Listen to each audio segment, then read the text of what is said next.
30 నిమిషాలలో నొప్పి లేకుండా వేడికోస్ స్వయం చికిత్స ఆవేశ హాస్పిటల్ హైదరాబాద్. నమస్తే రమగారు. నమస్తే జయ. రమగారు, ఏదైనా మంచి కథ చెప్పండి. అమాయక ప్రాణి కథ ఒకటి చెప్తాం. ఓ, అమాయకుల కథలు చెప్పుకున్నాం కదా కొన్ని. కథ పేరే వెర్రిబాగులవాడు. బాగుందండి. పేరు బాగుంది కదా. ఓ పల్లెటూరులో ఓ తల్లి పిల్లాడు ఉండేవాడు. తండ్రి లేడు పాపం. తల్లి ఏదో కష్టదారి పాపం, కష్టజీవి. ఆవిడే కష్టపడి పని చేసుకుని పిల్లాడిని పోషించుకునేది. పిల్లాడు కొంచెం అమాయకుడు. వెర్రిబాగులవాడు అనేవాళ్ళు ఊళ్ళో వాళ్ళంతా. వాడిని ఏడిపించేవాళ్ళు. షాపుకి వెళ్తే ఏదైనా కొట్టుకి, షాపులు ఏమైనా చిల్లర కొట్లు ఉండేవి ఇది వరకు. కొట్టుకు వెళ్తే ఆ కొట్లో ఆయన ఎప్పుడూ డబ్బుల దగ్గర మోసం చేసేవాడు వీడిని. అంత అమాయకుడు వీడు. అంత అమాయకుడు. అయితే మనిషి బలశాలి. పని చేసేవాడు. తల్లి ఏదైనా పని చెప్పి ఈ పని చేయాలి ఇట్లా చేయాలంటే అట్లాగే చేసేవాడు. కొన్ని మధ్య మధ్యలో తెలివి తక్కువ పనులు అవుతుండేవి. వాళ్ళమ్మ వాటిని కవర్ చేసుకునేది. దగ్గరుండి పిల్లాన్ని చూసుకునేది. అంతే. అమాయక పిల్లల్ని ఏం చేస్తాము, తల్లులు చెయ్యి విడవరు వాళ్ళవి. అవును. అయితే వీడెంతసేపు అనేవాడు, అమ్మాయి ఏమిటి అమ్మా, నేను ఇంత వెరిబాగులాడిగా ఉన్నాను, నాతో ఎలా పడతావే నువ్వు.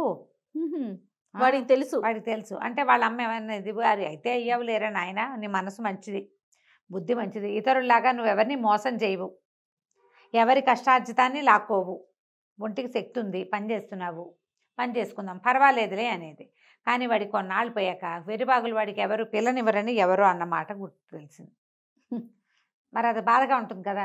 ఆడన్నాడు, అమ్మ అట్లా కాదే, నాకు తెలివితేటలు రావడానికి ఏదైనా ఒక మార్గం చెప్పు, ఏం చేస్తే తెలివి వస్తుంది. అయితే ఆవిడేం చెప్పిందంటే, మిట్ట మీద మంత్రాల మరిడం ఉందిరా, మరి దాని దగ్గరికి వెళ్తే తెలివితేటలు కావాలంటే ఏమైనా చెప్తుందేమో, చూద్దు కానిలే వెళ్దు కానింది. వీడు రోజు అమ్మ మరిడమ్మ దగ్గరికి వెళ్తానే, అమ్మ మరిడమ్మ దగ్గరికి వెళ్తానే అని పీడిచ్చేవాడు. ఓ రోజు వాళ్ళ అమ్మ వెళ్ళమని. వీడు పోయి మంచి ఎండవేళ కొండ మీదకి ఎక్కాడు. మిట్ట మీద, అదొక మిట్ట కాస్త ఎత్తుగా ఉంటుంది. అక్కడికి వెళ్తే ఆ మరిడమ్మకు ఒక ఇల్లు ఉంది, పాకేసుకుని ఉంటుంది అక్కడ. మంత్రాల మరిడి అంటారు. ఆ మరిడమ్మ వాకిట్లో కూర్చుని బియ్యం జరుపుకుంటుంది. నేను వెళ్ళేసరికల్లా ఏమన్నాడు, మరిడమ్మ నాకేమో తెలివితేటలు లేవు, వెరుబాగులాడనని ఊళ్ళో అందరూ ఏడిపిస్తారు, నాకు రేపొద్దున పెళ్ళి కూడా కాదు, మరి ఏమైనా కొంచెం తెలివితేటలు వచ్చేది చెప్పవా అన్నాడు. సరే మరిడమ్మంది, అరే నీకు బాగా ఇష్టమైంది ఒకటి తీసుకురా వెళ్ళి, అప్పుడు చెప్తానంతే. ఏమి ఇష్టం నాకు అని ఆలోచించాడు. వాడికి తట్ల ఏమిష్టం అని అడిగితే టక్కిమని చెప్పగలమా మనం? చెప్పలేం కదా. నీకేమొచ్చంటే ఈత వచ్చిన వెంకటేష్ చెప్పినట్టు చెప్పాల్సి వస్తాను. తట్టదు. వీడికి తట్టలేదు. మామూలు తెలివైన వాళ్ళకే బుర్రకెక్కదు. వీడి పాపం అమాయకుడు. అమ్మ నాకు అన్నిటికంటే ఏమి ఇష్టమే అని అడిగాడు. అడిగితే నీకు కోడి అంటే ఇష్టం రా, కోడి కూర అంటే ఇష్టం అంది వాళ్ళమ్మ. ఆవిడ బుర్రకు అది అర్థమైంది. వీడేం చేశాడు, వాళ్ళ పెరట్లో కాసిన కోళ్ళు ఉన్నాయి, కోడి పిల్లలు చేసేవాళ్ళు, మరి పేదవాళ్ళు కదా, ఏదో రకంగా సంపాదన ఉండాలిగా. అయితే ఓ కోడిని పుచ్చుకొని వెళ్ళాడు.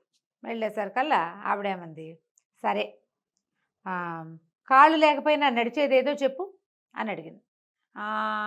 అని ఆలోచించాడు. తట్లా వీడికి, వాడికి అంత బుర్రేది, కాళ్ళు లేకుండా నడిచేదేదో తెలియలే. అయితే ఈ కోడి నీకు ఇష్టమైంది కాదు, తీసుకుపోదిన్నాను, వెళ్ళిపో, ఇష్టమైంది తీసుకుని రా మళ్ళీ అంది.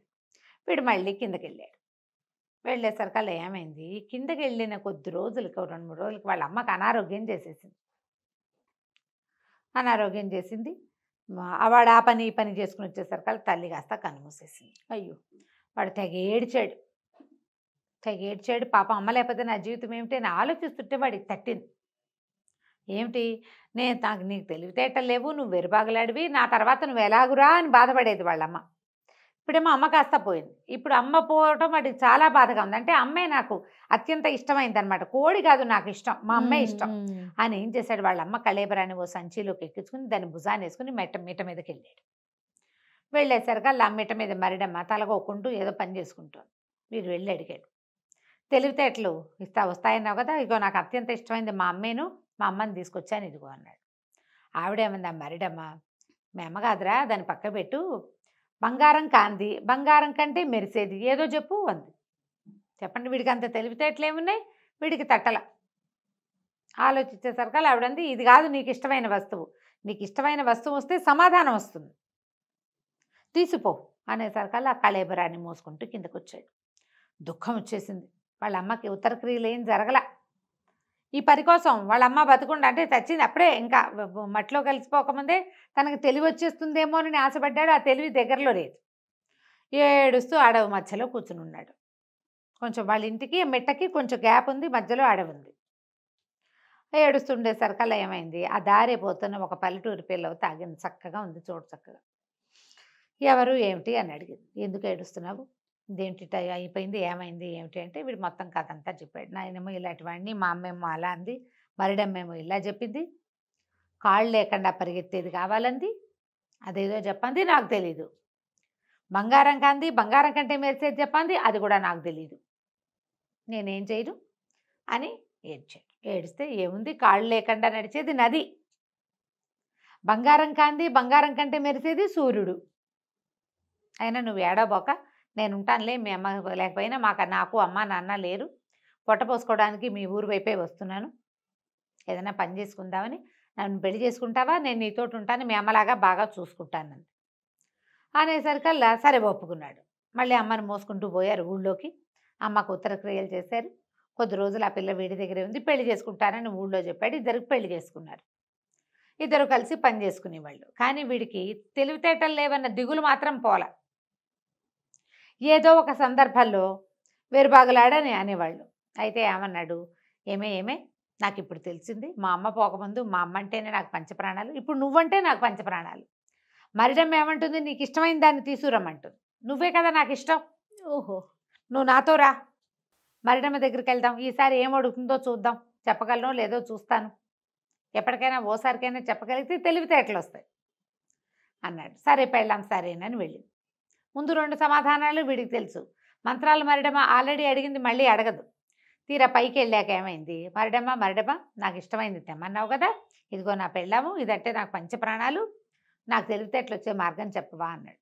అనేసరికల్లా మరిడమ్మ అంది, సరేరా, మొదట కాళ్ళు లేనిది, తర్వాత 2 కాళ్ళు, ఆ చివరికి 4 కాళ్ళు వచ్చేదేదో చెప్పు. మొదట కాళ్ళు లేకుండా ఉంటుంది, తర్వాత 2 కాళ్ళు వస్తాయి, తర్వాత 4 కాళ్ళు వస్తాయి, ఏమిటో చెప్పంటే ఏం చెప్తారు. వాడు బుర్రకు ఒకటి వాళ్ళ ఆవిడ రహస్యంగా కప్ప అని చెప్పింది. కప్ప మొదట చిరుకప్ప మెల్లిగా కదా కప్ప రూపాంతరం చెందుతుంది, దానికి మొదట కాళ్ళు ఉండవు, తర్వాత 2 కాళ్ళు వస్తాయి, చివరికి వస్తాయి 4 కాళ్ళు కొంత టైం గడిచాక. అందరిలాగా ఒకేసారి 4 కాళ్ళతో పుట్టదు కప్ప. ఓహో కప్ప మనకు తెలియాలిగా, బయాలజీలు జువాలజీలు తెలిస్తే కానీ కొన్ని విషయాలు తెలియవు. అక్కడి నుంచి కప్ప అనగానే మరిడమ్మ పక్కపక్క నవ్వింది. ఒరే నీకు తెలివితేటలు ఎందుకురా, భార్య ఉందిగా, నీ పెళ్ళ ఉంది కదా, హాయిగా బతకండి, నీకు ఇష్టమైంది నీ తెలివికి మార్గము నీ పెళ్ళామే, అది నువ్వు బతుకున్నంత కాలం నీతోటే ఉంటుంది, నీకు వచ్చిన భయం ఏమీ లేదు, తెలివితేటలు వాటంతట అవే మెల్లిగా జీవిత గమనంలో వస్తాయిలే, ఏ ప్రశ్నకైనా సమాధానం చెప్పగలిగే పెళ్ళాం ఉన్నవాడికి తెలివితేటలు ఎందుకు, బాగుంది, అక్కర్లేదు, పెళ్ళామే నీ తెలివి, మీ ఆవిడని తీసుకుని పోరా. వాడు సంతోషంగా నాకు తెలివితేటలు వచ్చినట్టే అని ఆనందించి, తెలివితేటలే కదా పెళ్ళాం అంటే, పెళ్ళాం ఉండటమే తెలివి. పంచాయత్ కాని వాడు ఏం చేయాలి, పెళ్లి చేసుకోవాలి, నువ్వు చేసుకున్నావు కదా అనేసరికి ఆ అబ్బాయిని వెంట పెట్టుకుని భార్య చక్క రాధ కిందకు వచ్చేసింది. తర్వాత వాళ్ళిద్దరూ హాయిగా బతికారు.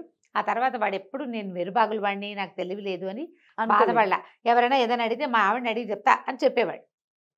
సిగ్గుపడకుండా, మొహమాటం లేదు, ఇంకా హాయిగా ఉంది, సమాధానాలకు గోల లేకుండా. కథ కంచుకి మనం ఇంటికి. నమస్తే రమ్మ గారు. నమస్తే చెయ్య.